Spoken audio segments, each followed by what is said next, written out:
Okay, I'm going to do this video on Csco, and Nick pointed this one out, and I think he was talking about, let me see the post here, he's looking if he thinks it's time to buy some calls.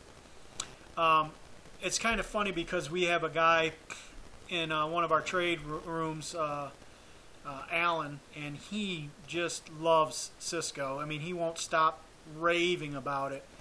And so, anyways, let's see what there is to rave about, boys. Let's take a look at this video, and we'll see. Like I said, I start with the longest time frame first. And so this is a weekly, 10-year weekly, and let's just shorten this up a little bit. Let's see where she's been before. Wow. Look at all that consolidation. It couldn't get out of its own way around 70 bucks. It had to spike to 80, but for the most part of almost a complete year before the tech bubble, this thing couldn't get out of its way. I wasn't trading back then. I wish I was. This is an ultimate setup for a short. One of the best short setups I've ever seen. And obviously I know looking back on the tech bubble, but even before you see this drop, you can see all this whole year of candlesticks almost completely where it couldn't get away from $70. So every time it was at 70, that was a short. That's a $10 short from 70 to 60. That's beautiful. That's all year. A trader can make a lifetime of money off that. So anyways, let's get away from there. Let's see what we got today. Okay. First thing I want to do is I want to pick an area. Let's go through here, and you guys can see how we're going to analyze these charts. Let's see if I can look for the best and most amount of support. How about that? Oops, that's too many clicks. That looks pretty good to me. I mean, even though you've got a little bit down here and stuff, but just a common area. Look at that, okay? Yeah, it's a little bit higher here, of course, but look at this area, look at that area, look at this area. So I would say that's pretty close. Now, let me stretch this chart, and we'll bring it in a little bit, see if we can kind of pinpoint that a little bit better. Look at this area of consolidation here, above here, and maybe down through here. So let's look at that. Let me see if I can find anything off this. Man, I can find a ton of areas off there too. It's not perfect, but like I told you before, it's never meant to be perfect. So let's just look at this area. And like I say, it's just got to be a common area, somewhat close. Okay, so that's on the downside. Now let's look at the upside.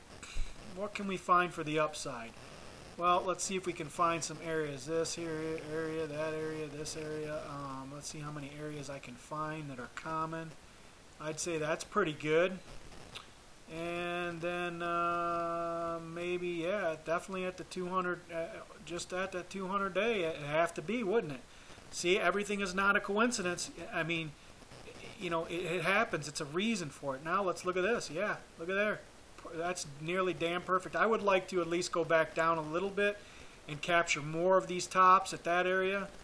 This is kind of a busy chart. So not all the way at the top here, but you could see through here, tagged it once here, tagged it over here, not quite there, but a whole bunch of times through here. Okay? And now let's see if we can build a channel out of there. Oh man, I'm looking to see if there's a nice channel in here, and let's see what we got. Let's yeah, that's a beautiful channel through there. Look at that. Isn't that a beautiful looking channel? Let's see if I can get a couple of top. Oh, that's just nice. That's one of the nicer channels there. Okay, so now look at this. This is a real busy chart, but this is great. I love the information it gives you, okay? So look at here. You get some support in this area. Look at, runs up, like I said, you know, hit this other area here because it had information going back in your history.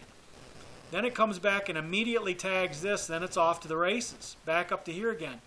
So really, if you want to ignore some of these areas because this stock is cheap, depending on your time frame. Now for me, I would eliminate this area, and I would eliminate maybe this area, and maybe scooch this one up just a little bit, and I would be trading between 15 and 25 on a long-term basis. But since we have options are going to be involved here and some other things, well, we're going to use all these areas of support, okay? Resistance and support. So now that you can see this channel, beautiful, nice channel, and look at this thing right here. Tested that, run up real nice. And this was a target area because not only there was a channel there, but so was the area of overhead resistance.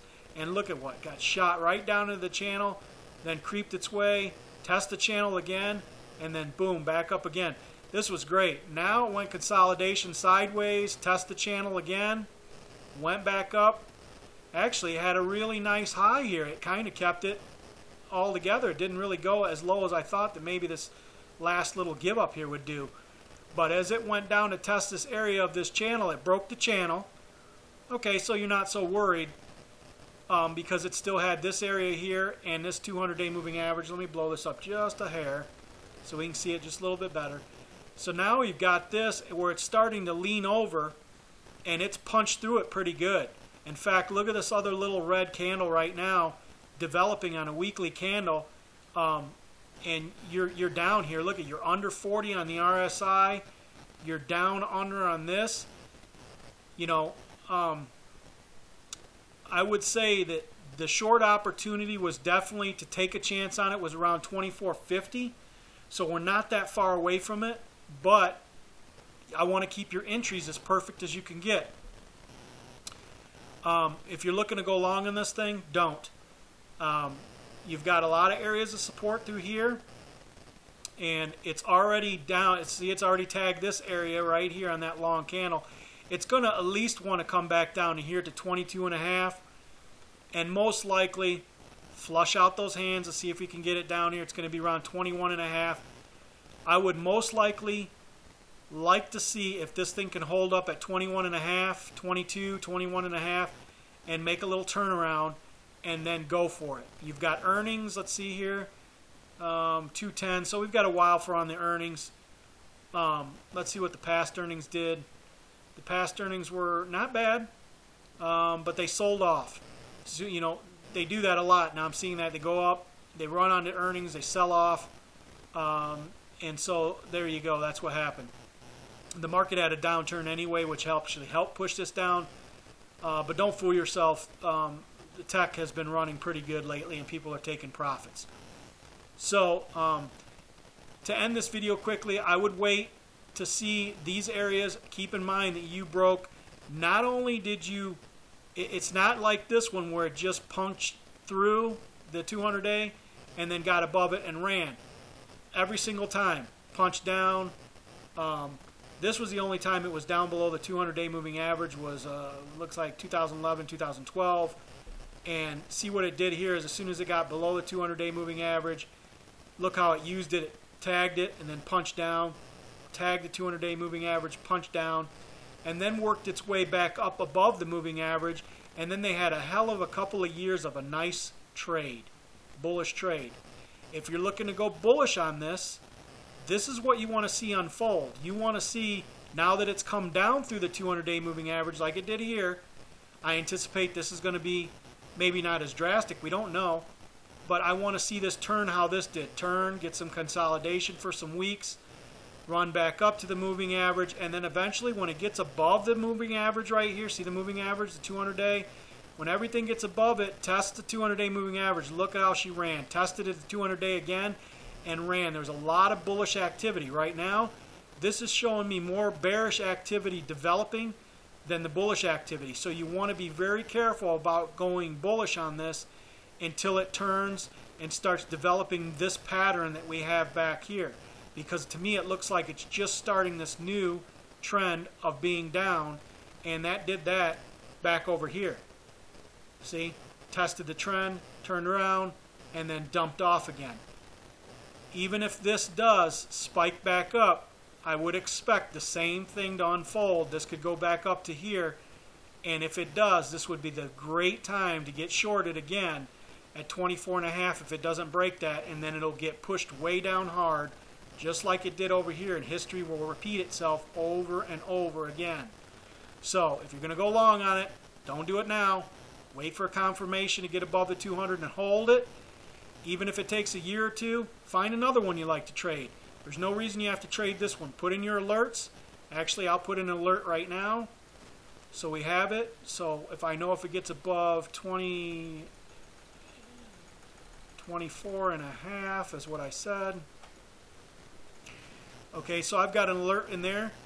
That will let me know, hey, pay attention. It either could be a possibility to go long, or if it doesn't do much, then just tags that and comes down. That's my opportunity again to get into a nice short position for this. So this is a do not trade again. I hate to say that to you guys, but this is a do not trade. If you were forced to put a gun to somebody's head and say, hey, you have to trade it, you're trading it to the downside. But I wouldn't do it right now because you missed the opportunity here. I would wait to see enter short here again, or enter when it gets a base and go long. And like I said, look left. History showed you what happened. Let it unfold again. Okay? Thanks.